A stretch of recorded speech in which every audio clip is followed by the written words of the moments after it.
ಈಗ ಸಿದ್ದರಾಮಯ್ಯ ಮತ್ತೊಂದು ಸಿದ್ದರಾಮೋತ್ಸವಕ್ಕೆ ಏನಾದರೂ ರೆಡಿ ಆಗ್ತಾ ಇದ್ದಾರಾ? ದಾವಣಗೆರೆಯಲ್ಲಿ ನಡೆದಂತ ಸಿದ್ದರಾಮೋತ್ಸವ ಇದೆಯಲ್ಲ, ಅದೊಂದು ದೊಡ್ಡ ಯಶಸ್ಸು.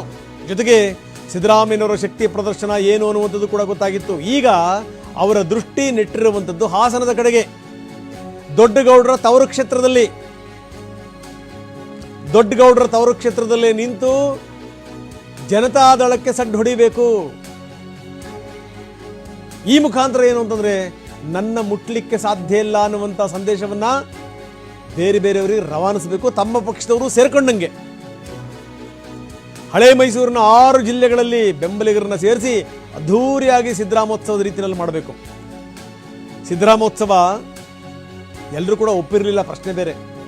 ಆದರೆ ಜನ ಒಪ್ಪಿದ್ರು, ಜನ ಮೆಚ್ಚಿದ್ರು. ಎಷ್ಟರ ಮಟ್ಟಿಗೆ ಬಂದರು ಅಂದರೆ ಜನಸ್ತೋಮ ಅದನ್ನು ನೋಡಬೇಕು. ಅಂಥ ಪವರ್ ಶೋ ಈ ಕಡೆ ಭಾಗದಲ್ಲೂ ಕೂಡ ಆಗಬೇಕು, ಹಳೆ ಮೈಸೂರು ಭಾಗದಲ್ಲೂ ಕೂಡ ಆಗಬೇಕು. ಇದು ಸಂಗತಿ. ಹೀಗಾಗಿ ಡಿಸೆಂಬರ್ 5ನೇ ತಾರೀಕಿಗೆ ಸಿದ್ದರಾಮಯ್ಯನವರು ಫಿಕ್ಸ್ ಮಾಡ್ಕೊಂಡಿದ್ದಾರಂತೆ.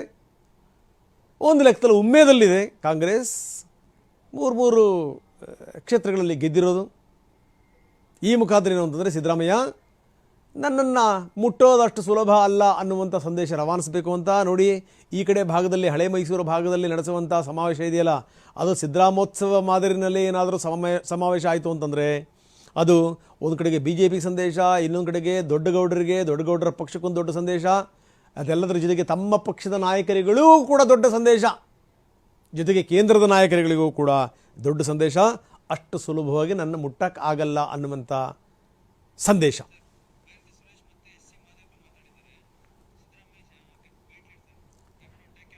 ಬನ್ನಿ, ಇದಕ್ಕೆ ಸಂಬಂಧಪಟ್ಟಂಗೆ ಸಿದ್ದರಾಮಯ್ಯನವ್ರ ಬಗ್ಗೆ, ಜೊತೆಗೆ ಏನು ಅಂತಂದರೆ ಏನು ಕಾರ್ಯಕ್ರಮ ಮಾಡಬೇಕು ಅಂತ ಯೋಚನೆ ಮಾಡ್ತಾ ಇದ್ದಾರೆ. ಇದಕ್ಕೆ ಸಂಬಂಧಪಟ್ಟಂಗೆ ಡಾಕ್ಟರ್ ಎಚ್ ಸಿ ಮಹದೇವಪ್ಪ ಮಾತಾಡಿದ್ದಾರೆ, ಜೊತೆಗೆ ಭೈರತಿ ಮಾತಾಡಿದ್ದಾರೆ. ಏನು ಹೇಳ್ತಾರೆ ನೋಡೋಣ ಬನ್ನಿ. ಸಿದ್ದರಾಮಯ್ಯನವರ ಸ್ಥಾನ ಈಗ ಅಬಾಧಿತ ಅಲ್ಲ ಅಂತ ಹೇಳಿದ್ದು ಮುಂಚೆನೂ ಹೇಳಿದರು. ನಮ್ಮ DK ಶಿವಕುಮಾರ್ ಅವರು, ನಮ್ಮ ಅಧ್ಯಕ್ಷರೇ ಹೇಳಿದ್ದಾರೆ, ನಾನು ಹೇಳ್ತೀನಿ, ಎಲ್ಲ ಮಂತ್ರಿಗಳು ಹೇಳಿದ್ದಾರೆ, ಹೈಕಮಾಂಡ್ ಹೇಳಿದೆ. ಎಲ್ಲರೂ ನಾವು ಸಿದ್ದರಾಮಯ್ಯನವ್ರ ಸ್ಥಾನ ಅಬಾಧಿತ ಅಂತಲೇ ಹೇಳುವಂಥದ್ದು. ಸಿದ್ದರಾಮಯ್ಯನೇ ಒಂದು ಶಕ್ತಿ ಪ್ರದರ್ಶನದ ಪ್ರಶ್ನೆ ಅಲ್ಲವೇ ಅಲ್ಲ. ನಾನು ಹೇಳಿದ ಮಾತಲ್ಲ ಇದು. ನಮ್ಮ ಹಿಂದಿನ ನಾಯಕರಾಗಿದ್ದಂಥ ದೇವೇಗೌಡರು ಶಾಸಕಾಂಗ ಪಕ್ಷದಲ್ಲಿ Siddaramaiah is N institution, is not A person. Siddaramaiah ಒಂದು ಶಕ್ತಿ ಅಂತ ಅವರು ಹೇಳಿದರು. ಇನ್ನು ಇದಕ್ಕೆ ಸಂಬಂಧಪಟ್ಟಂಗೆ ಉಪಮುಖ್ಯಮಂತ್ರಿಗಳು ಏನು ಹೇಳ್ತಾರೆ, DK ಶಿವಕುಮಾರ್ ಏನು ಹೇಳ್ತಾರೆ, ಜೊತೆಗೆ ಈ ಹಿಂದಿನ ದಿನಗಳಲ್ಲಿ ವಿಪರೀತವಾಗಿ ಟೀಕೆ ಮಾಡಿದಂಥ BK ಹರಿಪ್ರಸಾದ್, ನಂತರ ದಿನಗಳಲ್ಲಿ ಸ್ವಲ್ಪ ಬದಲಾದರವ್ರ ಪ್ರಶ್ನೆ ಬೇರೆ. BK ಹರಿಪ್ರಸಾದ್ ಏನು ಹೇಳ್ತಾರೆ ಬನ್ನಿ ನೋಡೋಣ. ಅವರ ಆಸೆ ಅವ್ರು ಮುಖ್ಯಮಂತ್ರಿ ಆಗಬೇಕು, ನನ್ನ ಮುಖ್ಯಮಂತ್ರಿ ಆಗಬೇಕು, ಇನ್ನೊಂದು ಅದೆಲ್ಲ ಗೌನ ಇಲ್ಲಿ.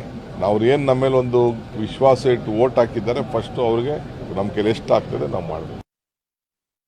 ಸಿದ್ದರಾಮಯ್ಯನವರು ಇಡಿ ಭ್ರಷ್ಟಾಚಾರ ಇವೆಲ್ಲ ಆಗೋಗಿದೆ, ಭರವಸೆಗಳು ಕೊಟ್ಟಿದ್ದು ನಾವು ಅನುಷ್ಠಾನಕ್ಕೆ ತಂದಿಲ್ಲ, ಅದಕ್ಕೆ ಸೋಲುವುದು, ಆಮೇಲೆ ನಾವು ಬದಲಾವಣೆ ಮಾಡಬೇಕು ಅಂತೇಳಿ ಕೆಲವರು ತಿರುಕನ ಕನಸು ಕಾಣ್ತಾ ಇದ್ರು.